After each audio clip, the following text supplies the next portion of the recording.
I don't think I've seen a single reactor who didn't like Smokey and the Bandit. Now, not a lot of them have reacted to the movie yet. It's a decent number, not a lot. But they all like it, regardless of their background. It strikes a chord somehow. It's kind of strange because when the studio okayed it, they were hoping that it would be popular at least among adolescent males in the South. And yet it was the #2 movie of 1977, right behind Star Wars. But no spoilers, no spoilers. But there are a lot of quirks in the movies. 1970s was a quirky time. I should know. I was there. The gray hair kind of suggests I was one of the quirks. Actually, I was a short-haired nerd wearing plaid polyester. And there are photos to prove it. Hopefully you'll never find those. But I am going to help you with some of the confusing quirks in Smokey and the Bandit. Things that, knowing it doesn't spoil the movie, not knowing it will leave you confused when you don't need to be. So I'll get to those quirks.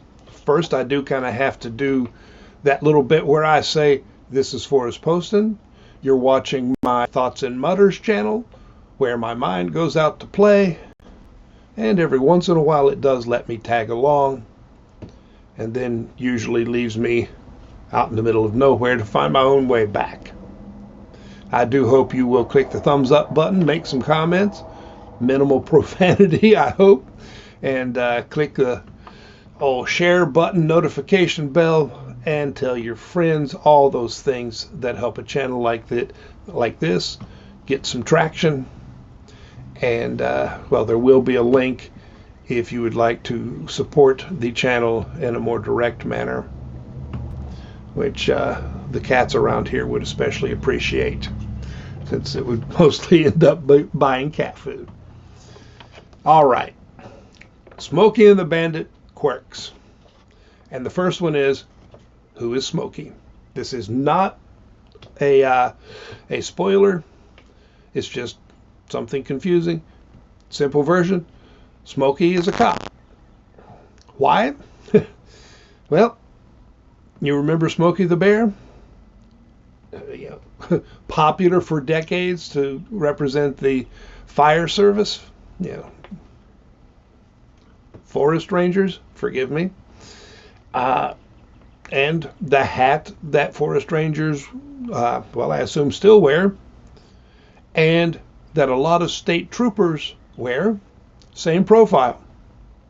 So Smokey the Bear became a cop, or just Smokey, or sometimes Bear. As the song Convoy says, they even got a bear in the air. So, and I'll talk a little bit about some of the trucker music from this era at the end of the video for those who want to hang around for that. Next thing,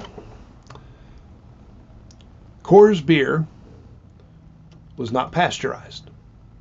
Had to be shipped in temperature-controlled trucks, and there weren't that many of those trucks available, so it was illegal to transport it too far, which meant you couldn't take it east of the Mississippi.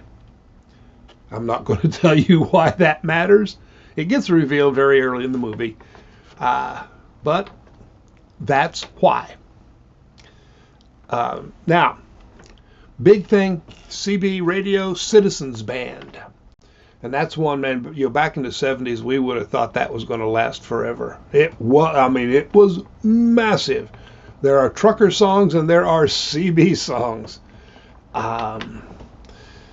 And very simply, it's, radio, different channels, kind of like different stations, and range on a bad night or bad stretch, 5 miles.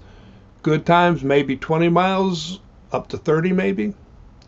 Mostly a way for truckers to communicate, because when you're out on the road, as long as they were back then especially, you wanted somebody to talk to. There's only so much you can get out of listening to 8-track. And that's what they would have been listening to. And general public also picked up some CB radios. You could listen to the truckers, occasionally maybe talk with the truckers if they felt like it. And it was, in its own way, bigger than cell phones. Yeah. Now, kind of gets complicated to understand how the truckers,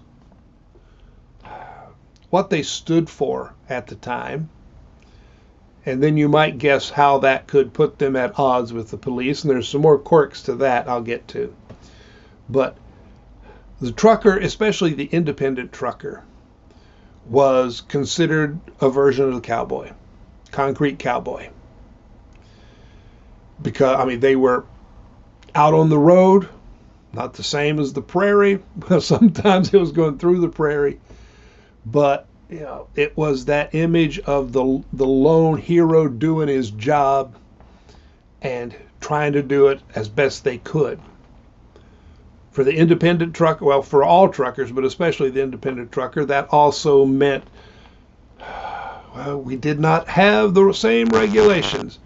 Truckers drove as long as they could.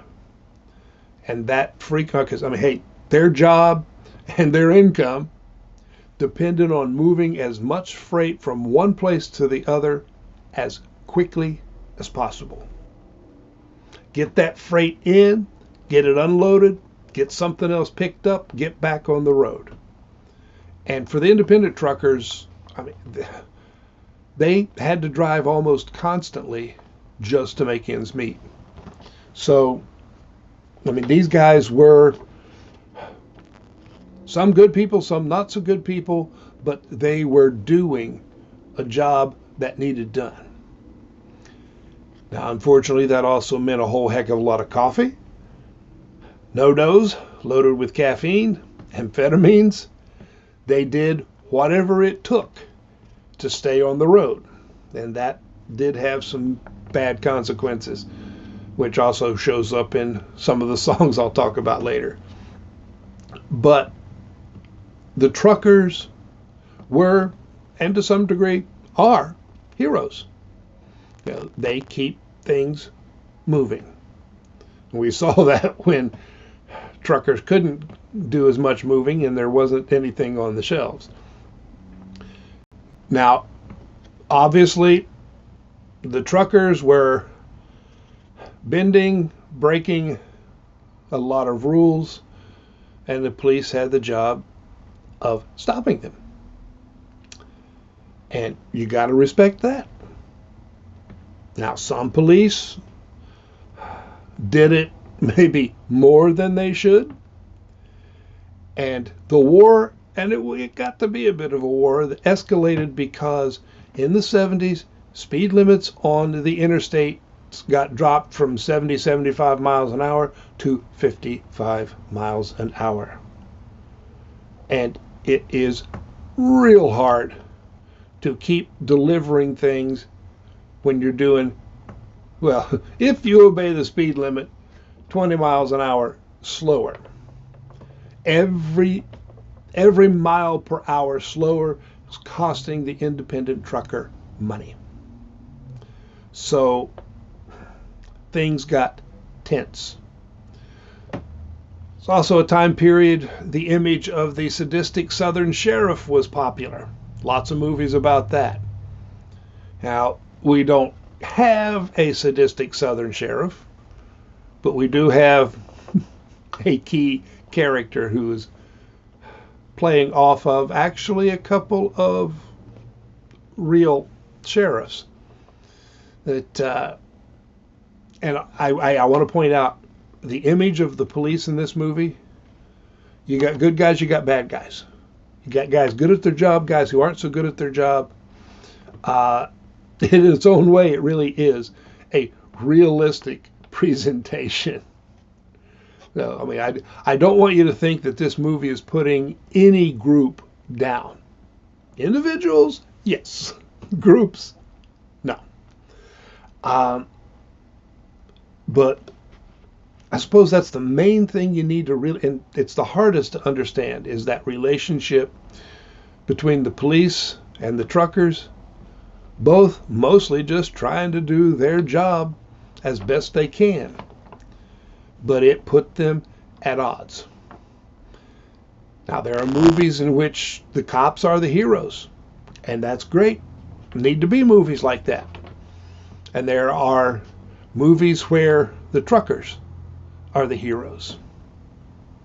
And actually, I think you could argue that this movie has both, which is probably one of the reasons it ended up doing as well as it did. Now, the songs, if you want to go listen to some of them, one of the big ones was called Convoy. And a convoy is just a whole crap load of trucks. We could be talking 30, 40 semis or more, all heading down the highway in a group, which made it harder for the police to pull anybody over.